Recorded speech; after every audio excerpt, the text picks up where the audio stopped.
The colors of history have shaped the world.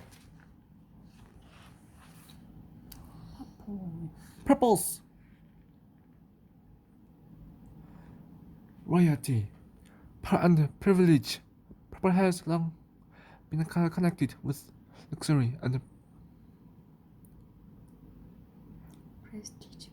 prestige. Partly because it is one of the rarest colors in the natural world. It was first used by French cave painters more than 20,000 years ago, creating pigments from ground down hematite of pigments from ground down hematite or manganese ores. It has since been made in a variety of ways, from mixing chemicals in laboratories to extracting the color from plant roots and sea creatures.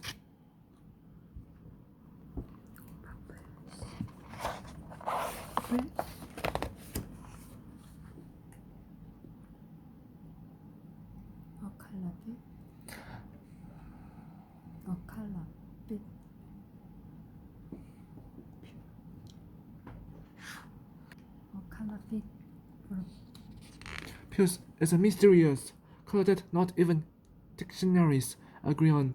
It's purple, brown, or gray.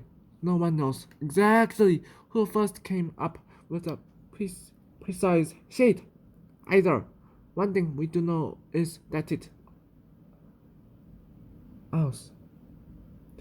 it's named to the last queen of France, Marie Antoinette. A passion for fashion. Marie Antoinette married the future King Louis XVI of France when she was only 14. At first, she was adored by the French. She was adored by the French people, but over time, many turned against her. This was partly due to her wide shopping sprees.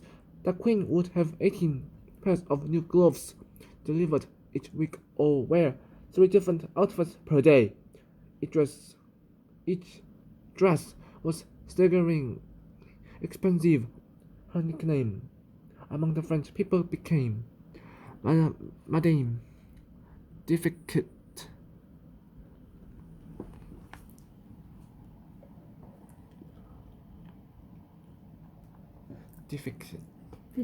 Deficit. Fully fashion. The king walked in on Mary one day to see her trying on yet another expensive gown. It was made of silk in a purple, pink, brown color. The king tried to put her off the purchase by declaring it to be the piece of a flea afterward had been squashed. Marie Antoinette wasn't put off. She insisted that every lady in her court wore puce or subtly similar shades as does the puce for his back or ventre, the puce for his belly. When an English noblewoman visited later in 1775, she wrote that you can wear no color that is not either does the puce or ventre the puce. It is uniform as for Fontaine. And the only color that can be worn. Losing her head long after the fashion for puce moved on. Unrest in France led to a revolution. The king and queen were overthrown, and Marie Antoinette was beheaded in 1793. Also, rather unloved and underused, puce lived on and is still occasionally used in clothing and furnishings.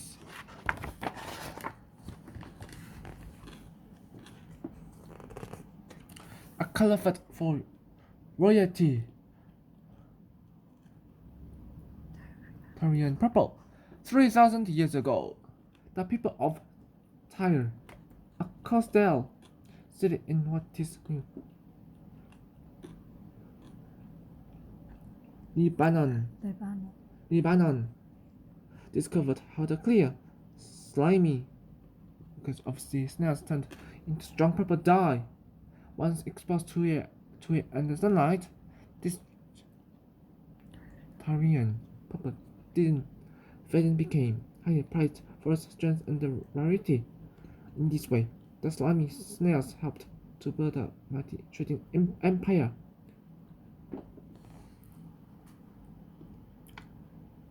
Vast numbers of snails were collected, the shells cracked, and then left to rot in the sun. According to ancient authors, the stench was awful. It took more than 9,000 sea snails days to make 1 single gram of the dye, not even enough to color an entire dress. This made the dye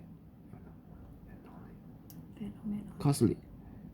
But 300 Tyrian purple was three times more expensive than pure gold.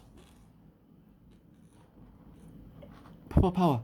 These ancient Romans were particularly partial to purple. At first, conquering generals would return in triumph wearing purple cloaks, while Roman politicians would wear a band of purple on the bright white togas. In the later Roman Empire, all temples and statues of Roman gods are allowed to dress in the color. According to Roman historian Suetonius in 40, the Emperor Caligula was angered at a visiting villa of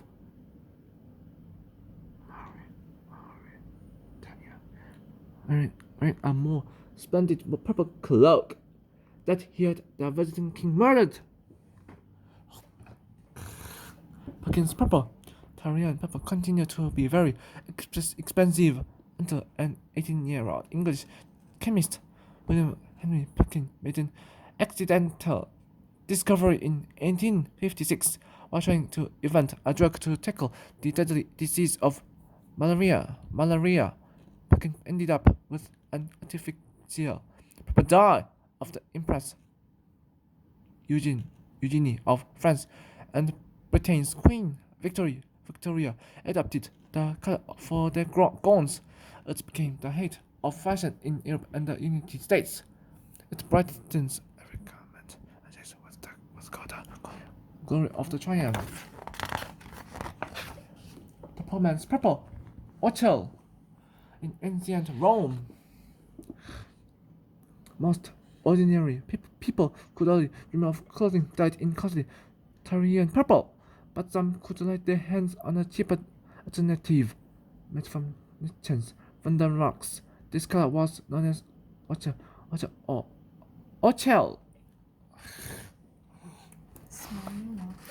Smiling rock. Ochre ranged from a dark red to a strong purple, but creating the color took a long time and there was unpleasant work.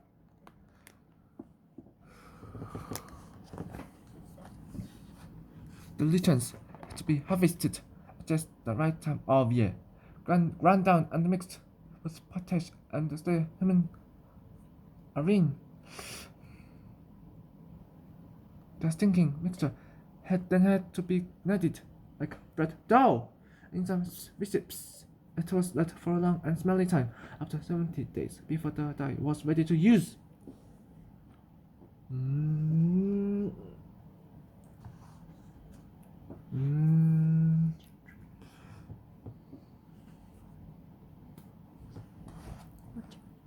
What's your trade?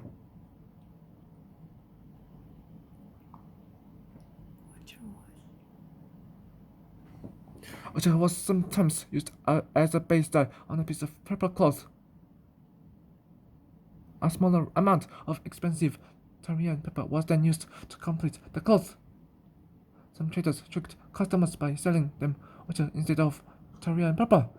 Ochre went out of fashion for a while.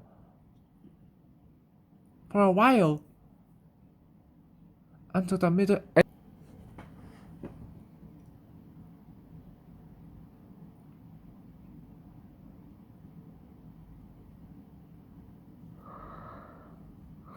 Until the Middle Ages, when traders from Italy were introduced, the day of the collecting temples from the Middle East. From the Middle East, a family from Florence controlled made trade in the dye for a century in parts of Europe. It was in demand to collect wool and silk. Cuthbert in the 1750s, George and Cuthbert Gordon developed a new method of making oil in Scotland. It allowed them to produce 78 different shades. They called the Cuthbert. They kept the methods top secret. They kept their mother's methods top secret. Building a high wall around the Glasgow factory. Business was so good that supplies of diamonds in Scotland ran out, and they had to import more than 200 tons each year from Norway and Sweden. Mr. Gordon ought to be encouraged by every lover of his country for such a curious and developable improvement. Come on.